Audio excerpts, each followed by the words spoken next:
अगर आप लोगों ने इससे पहले वाले एपिसोड नहीं सुने हैं तो डिस्क्रिप्शन में मैंने प्लेलिस्ट का लिंक दिया है, उसे आप अवश्य सुनिएगा।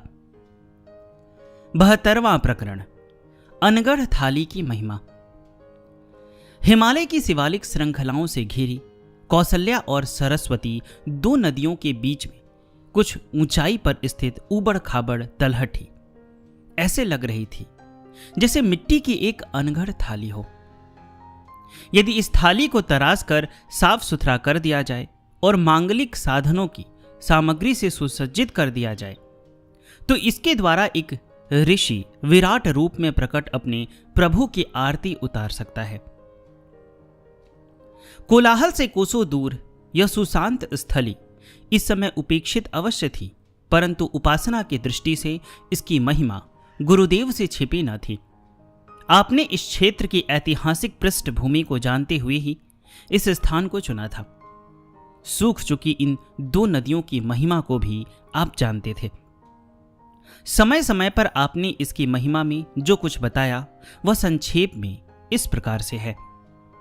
भारतीय धर्म और संस्कृति में वेद का मुख्य स्थान है। प्राचीन काल में वैदिक ऋषियों की अन्वेषण की प्रक्रिया हिमालय तथा नदियों के तट पर हुआ करती थी। वैदिक ऋषियों की परंपरा का प्रवाह सरस्वती नदी के तट पर हिमालय से शुरू हुआ था। सृष्टि रचना क्रम में यह तथ्य सामने आता है कि पहले पृथ्वी जल में डूबी हुई थी। उस समय जो भाग पृथ्वी का सबसे पहले ऊपर आया वही हिमालय है। प्राणी मात्र का जीवन सबसे पहले हिमालय पर प्रकट हुआ। हिमालय के उस स्थान को त्रिविष्टप कहते हैं। शतपथ ब्राह्मण में लिखा है, हिमालय से आर्य जाति धीरे धीरे नीचे उतरी। वह दक्षिण दिशा की ओर चलते हुए हरिद्वार की तरफ आई। वहां का वातावरण अनुकूल नहीं पड़ा तो वहां से वह मुड़ गई। धीरे धीरे मान सरोवर तक पहुंच गई। वहां से कुछ लोग श्रीनगर की ओर चले गए। उसे चक्रपूरक यानी चक्रा नगरी कहते हैं। इसे ही ऋषियों की आदि भूमि कहा जाता है। यह ऐतिहासिक तथ्य है कि सरस्वती नदी के किनारे किनारे देव जाति धीरे धीरे नीचे उतरी थी और जहां वह उतरी उसे उत्तर कुरु तथा दक्षिण कुरु कहा गया। उत्तर कुरु आज चीन के अधिकार में है। लद्दाख से लेकर कश्मीर तक और यह कालका क्षेत्र कुरुक्षेत्र तक दक्षिण कुरु कहलाता है। ऋग्वेद काल में सबसे बड़ी नदी सरस्वती ही थी। सरस्वती नदी मान सरोवर से चलकर रत्न सागर में गिरती थी। जब भौगोलिक परिवर्तन से समुद्र पीछे चला गया तो मान सरोवर से उसका संबंध विच्छेद हो गया। रत्न सागर सारा राजस्थान का रेगिस्तान बन गया।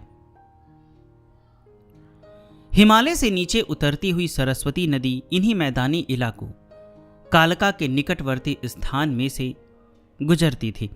मान सरोवर से संबंध विच्छेद होने का परिणाम यह हुआ कि आज वह सूखी रहती है। बरसातों में 4 महीने इसमें बाढ़ आ जाती है।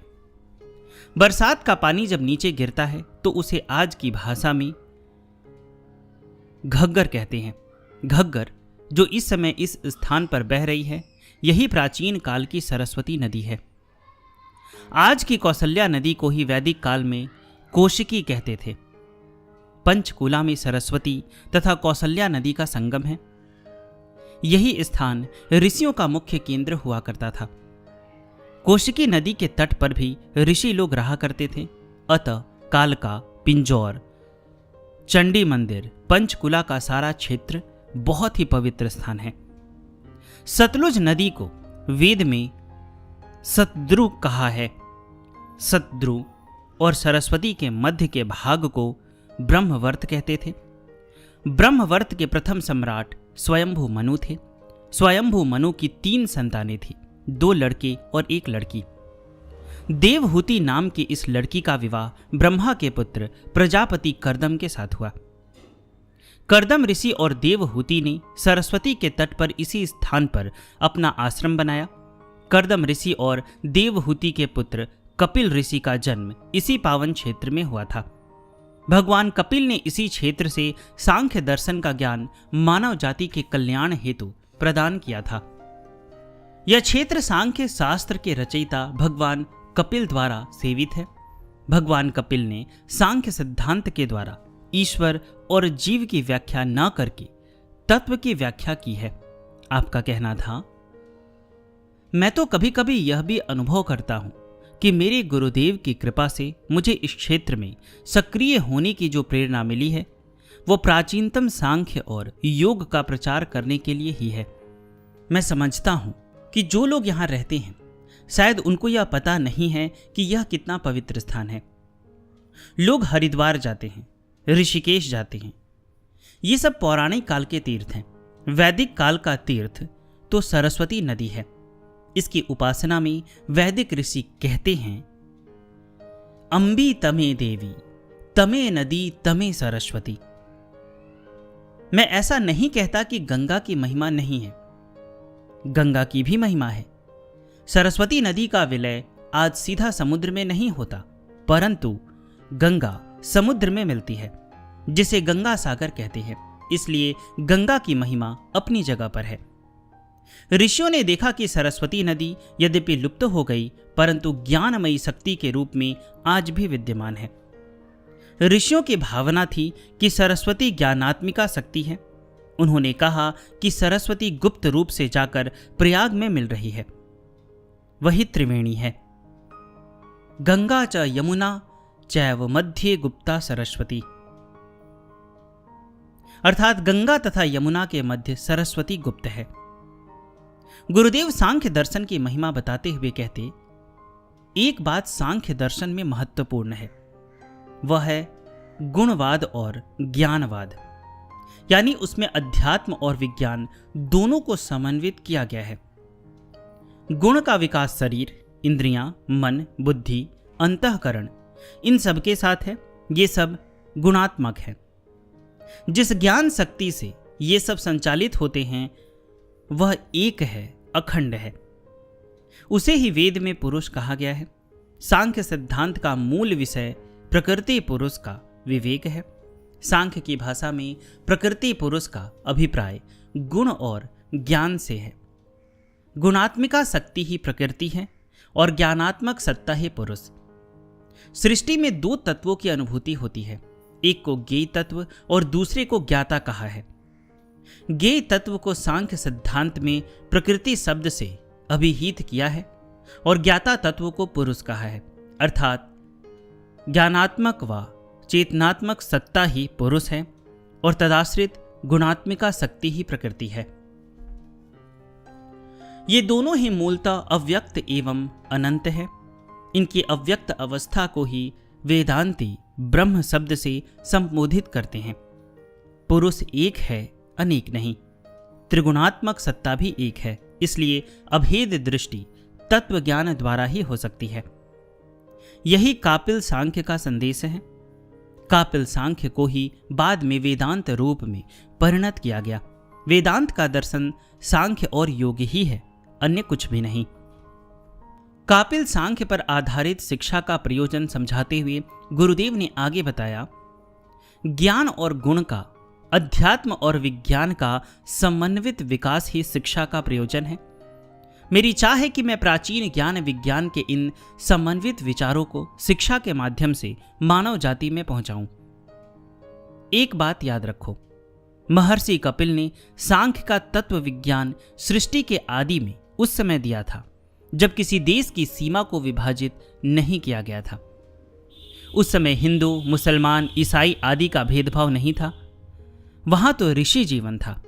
ऋषि मानव मात्र के लिए होते हैं। उसी प्रकार से इस परम पवित्र सात्विक क्षेत्र में मेरी योजना है कि विश्व भर के मानव मात्र के लिए शिक्षा का एक केंद्र और योग साधना हेतु आश्रम स्थापित करूं।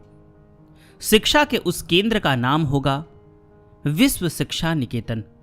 इस निकेतन में कोई जाति भेद नहीं होगा, कोई धर्म भेद नहीं होगा। सभी प्रकार के भेदभाव से ऊपर उठकर हम यहाँ उच्च शिक्षा तथा योग का प्रशिक्षण प्रदान करेंगे। मेरा यह भी विचार है कि प्रकृति के ज्ञान के बिना मनुष्य सुखी जीवन नहीं जी सकता और पुरुषोत्तम के बोध के बिना उसका उद्धार नहीं हो सकता। सुख सुविधा के साथ परमार्थ कल्याण भी हो, यही भगवान कपिल का संदेश है। यही धर्म है, यही विश्व शिक्षा निकेतन का उद्देश्य है। इस स्थान पर जो विश्व शिक्षा निकेतन नाम से विद्यालय स्थापित होगा वह शिक्षा का एक अंग मात्र होगा। उसके साथ साथ यहाँ आध्यात्मिक शिक्षा हेतु सत्संग और योग साधना का प्रशिक्षण भी प्राचीन ऋषि परंपरा के आधार पर दिया जाएगा। आपने इस स्थान की आदि भौतिक आदि दैविक महत्ता समझाने के बाद उसकी आध्यात्मिक महिमा भी बताई। जिस प्रकार बाहर गंगा यमुना तथा सरस्वती का प्रवाह और संगम बहता है, उसी प्रकार शरीर के अंदर भी ईड़ा पिंगला और सुषुम्ना मुख्य नाड़ियों में क्रमशः गंगा यमुना तथा सरस्वती की त्रिवेणी बह रही है। योग साधना के द्वारा इसका अनुसंधान करते हुए सम स्थिति समाधि अवस्था को प्राप्त किया जा सकता है। इसलिए ऋषि मुनियों की यह पावन भूमि साधकों के लिए परम पवित्र साधन स्थली के रूप में तैयार की जानी चाहिए। साधकों और तपस्वियों की सात्विकता को ध्यान में रखते हुए यहाँ पर गाय का दूध, गेहूं, धान, फल और वनस्पतियां उपजाई जानी चाहिए। गुरुदेव ने इस स्थान का नाम रखा विराट नगर।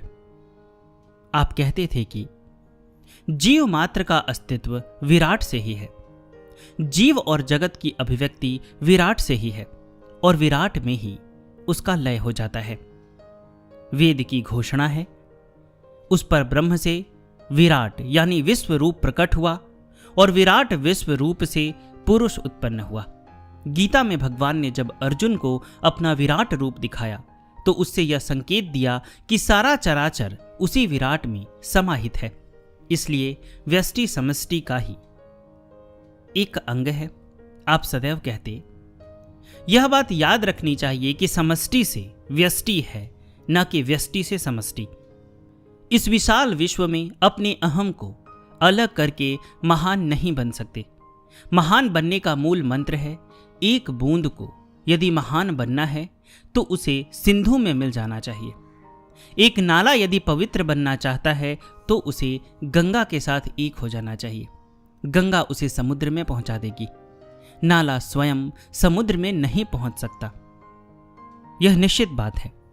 अपना अहम उस विराट को समर्पित कर देने से या इस प्रकार की भावना रखने से सीमित विचारधारा समाप्त हो जाती है और व्यापक दृष्टिकोण हमें अंततः उस अनंत से जोड़ देता है। देश काल जाति की सीमा से ऊपर विराट की सेवा और समर्चना की भावना से अभिभूत होकर और उसी उद्देश्य की पूर्ति हेतु इस स्थान की महत्ता को स्वीकार करते हुए गुरुदेव ने इसका विराट नगर नाम रखा। गुरुदेव के शिष्यगण इसी भावना से जय विराट कहकर परस्पर अभिवादन करने लगे।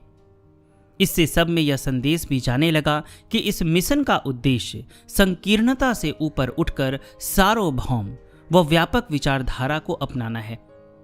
वैदिक ऋषियों के अतिरिक्त इस स्थान का पांडवों ने भी सेवन किया था। वनवास काल में कुछ समय पांचों पांडवों ने यहाँ भी निवास किया था। पिंजौर क्षेत्र में स्थित धारा मंडल, भीमा देवी मंदिर, चंडी मंदिर तथा कालका का काली मंदिर ऐतिहासिक पवित्र सिद्ध स्थान है। काली मां से कालका तथा चंडी मंदिर से चंडीगढ़ नाम प्रसिद्ध हुआ। अचानक यूके से टेलीग्राम आ गया कि वहां पर अंतर्राष्ट्रीय मानस चतुर्शती के उपलक्ष्य में एक विशाल सर्वधर्म सम्मेलन निश्चित हुआ है, जिसमें गुरुदेव की अध्यक्षता में कार्यक्रम संपन्न होगा। 13 जनवरी 1974 की रात्रि को आपको दिल्ली से यूके जाना था, परंतु धुंध के कारण हवाई जहाज छूट गया और आपको वापस आना पड़ा। इधर स्वामी श्री कृष्ण कांता जी ने बाओजी ठाकुर दास आनंद, पनवार साहब, कस्तूरी लाल जी, गणेश प्रसाद सिंह जी आदि भक्तों के साथ मिलकर योजना बनाई कि 19 जनवरी 1974 गुरुदेव के शुभ जन्मदिन पर ही यहाँ एक कुटिया का निर्माण करके गृह प्रवेश कर दिया जाए। दिन रात के कठोर परिश्रम का ही परिणाम हुआ कि मात्र 13 दिन के समय में ही गुरुदेव के लिए एक कुटीर का निर्माण हो गया। यद्यपि आधी सी दीवारें ही बनी थी, अभी छत नहीं बनाई गई थी, फिर भी इसी स्थान पर कार्यक्रम आयोजित किया गया। 19 जनवरी 1974 को निश्चित समय पर ही गुरुदेव का शुभ जन्मोत्सव मनाया गया।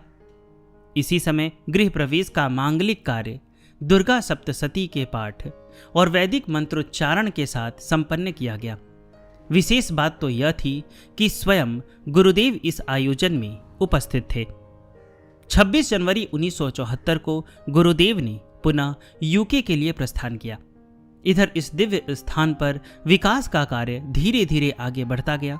दिन रात इस अनगढ़ थाली को साफ सुथरा बनाने का प्रयत्न किया जाने लगा।